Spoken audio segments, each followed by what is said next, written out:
ভাই, আমেরিকা যে কি খতরনাক মানুষ আছে সেটা সাধারণ মানুষের দ্বারাই ধারণা করা অসম্ভব।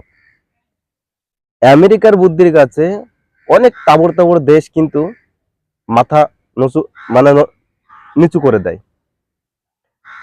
কারণ আপনি দেখুন যে এই যে আমাদের যে ভারত পাকিস্তানের মধ্যে আমাদের যে একটা ঝামেলা চলছে, এই ঝামেলায় আহ আমেরিকা কিন্তু ডাইরেক্ট বলে দিয়েছে যে আমি ভারতের পাশে আছি, ভারত যে পদক্ষেপ নেবে তার পাশে আমি আছি। রাশিয়াও বলে দিয়েছে এবং ভারতের যেসব বন্ধু রাষ্ট্র তারা কিন্তু ডাইরেক্টলি বলে দিয়েছে যে আমরা ভারতের পাশে আছি। এটা বলে দেওয়ার পরে কি করেছে যে ডাইরেক্ট কিন্তু আবার পাকিস্তানের আর্থিক সাহায্য দান করে দিয়েছে, লোন দিয়ে দিয়েছে পাকিস্তানকে আমেরিকা। ঠিক আছে, তাহলে ভাবুন, এদিকতে বলছে তোমরা যা করার করো, আমরা তোমাদের পাশে আছি, এদিকতে আবার পাকিস্তানকে আর্থিক মদত পাঠিয়ে দিয়েছে, সাহায্য করে দিয়েছে। তাহলে পাকিস্তানে যে পরিস্থিতি খারাপ করতে যাচ্ছে ভারত, যে আর্থিক দিক থেকে ক্ষতি করবে, জল জলের দিক থেকে ক্ষতি করবে, বিভিন্ন দিক থেকে পাকিস্তানে ক্ষতি করতে যাচ্ছে ভারত, যাতে সে উঠে আর দাঁড়াতে না পারে। কিন্তু সেই জিনিসটা যাতে পাকিস্তানের ক্ষতি না হয় সেদিকে আবার সাপোর্ট দিচ্ছে আমেরিকা। এই কারণে না, এই যে রাশিয়া আর হচ্ছে ইউক্রেনের মধ্যে যে যুদ্ধ, এই কারণে বন্ধ হচ্ছে না। এদিক যুদ্ধর মিডিল পয়েন্টে দাঁড়িয়ে আছে আমেরিকা, যে আমি দুজনকে আহ, মিলঝুল করে দেব। আবার এদিকতে দুজনকে এই লুকোই লুকোই কিন্তু যত সাহায্য করার করে দিচ্ছে। ঠিক আছে, এদিকতে যত সাহায্য করার করে দিচ্ছে কিন্তু, যার জন্য কিন্তু আজকে এই পরিস্থিতি। আপনি দেখবেন যে বাংলাদেশে সেন্ট মার্টিন মানে একটা জায়গা আছে, সেই জায়গায় আমেরিকারা চেয়েছিল, আর সেটা দিতে রাজি হয়েছিল না বলে সেই সরকারকে কিন্তু পতন ঘটিয়ে ছেড়েছিল। এই কিছুদিন আগের ঘটনা।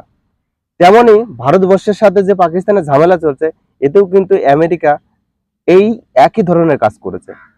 এদিক পাকিস্তানকেও সাপোর্ট করছে, এদিক ভারতকেও সাপোর্ট করছে, মানে দুই দেশ থেকেই ফায়দা লুটছে। এদিক পাকিস্তানকে লোন দিয়ে টাকার ফায়দা তুলছে, এদিক হচ্ছে আপনার ভারতের কাছে অস্ত্রপাতি বিক্রি করে টাকার ফায়দা লুটছে। এদিক আবার জিএসটি বাড়িয়ে দিয়েছে চারিদিকে। আচ্ছা, আমেরিকাকে কিন্তু পথে বসাতে একটা মানুষের 10 মিনিট টাইম লাগে না। এই কি আপনি ইচ্ছা করলে আমেরিকাকে 10 বছরের মধ্যে 10 বছরও লাগবে না যে পথে বসাতে। শুধু অন্য দেশগুলো একজোট হতে হবে। আর আমেরিকার ডলার, ও ডলার বন্ধ করে দিতে হবে। আমেরিকার ডলার ব্যবহার করা যাবে না, চুয়াচাপ কথা। সেটা নিজস্ব প্রযুক্তিতে ব্যবহার করতে হবে। নিজের একটা মুদ্রা থাকবে, সেই নিজের মুদ্রার মধ্যে বিনিময় প্রথা চালু করতে হবে। ঠিক আছে, সেটা রাশিয়া ভারত মুদ্রার মধ্যে হতে পারে, বা আরো যেসব আছে সেই সব।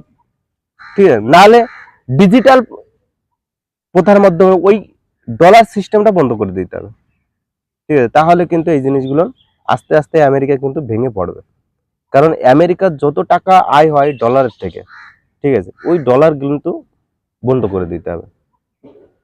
তাহলে আমেরিকা এই যে বিপদে, মানুষের বিপদে পাশে থাকার নাম করে মানুষের কাছে যে অস্ত্র ভান্ডার বিক্রি করা, ঠিক আছে, আর আর্থিক মোটা পয়সা ইনকাম করা, ঠিক আছে, এইসব জিনিস বন্ধ করে দিতে হবে।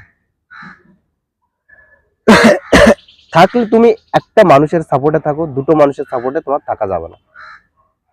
আর মেন যে কথা, সে কথা হচ্ছে আমাদের সরকার এই যে যুদ্ধ পরিচালনা করছে পাকিস্তানের সাথে, এই যুদ্ধের নাম সিঁদুর কেন দিল, সিন্দুর কেন দিল? আপনি জানেন যে পেলগাঁওতে যে সমস্যাটা হয়েছিল, ধর্ম জাতি নাম জিজ্ঞেস করে তারপর তাকে গুলি করে মারা হয়েছিল। অতএব হিন্দু ধর্মের মানুষদের মেরেছিল এবং নিজের সামনে নিজের স্বামীকে মেরে দিল, এবং তাতে কি হলো, সেই মেয়েটার শীতের সিঁদুরটা মুছে গেল। তাই তো, এই মুছে যাওয়ার কারণে সে বিধবা হয়ে গেল। আর এর কারণেই কিন্তু এই যুদ্ধের পরিচালনার নাম সিঁদুর দেওয়া হয়েছে। যে সিঁদুর তুমি মুছিয়ে দিয়েছ, সেই সিঁদুরের রং তোমার দেশে লাল করে দেবে। সেই সিঁদুর দিয়েই তোমার দেশে লাল করে দেবে।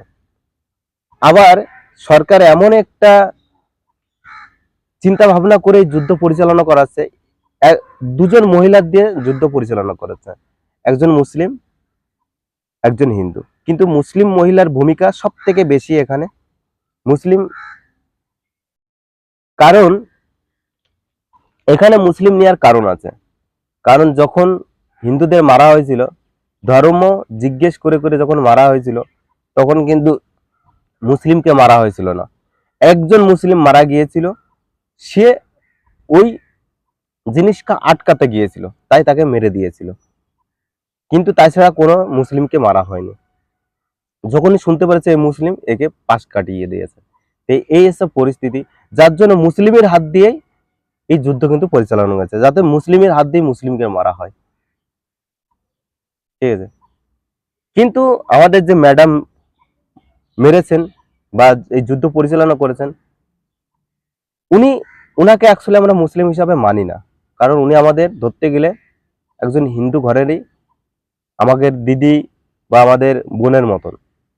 ঠিক আছে, এই কারণেই, কারণ আমাদের দেশে যত মুসলমান বাস করে, আমরা তাদের কোনো সময় জাতিভেদ করি না, কারণ তাদের আমরা সবসময় ভালোবাসি, আর এই ভালোবাসাটা তাদের প্রতি আমাদের সবসময় থাকবে।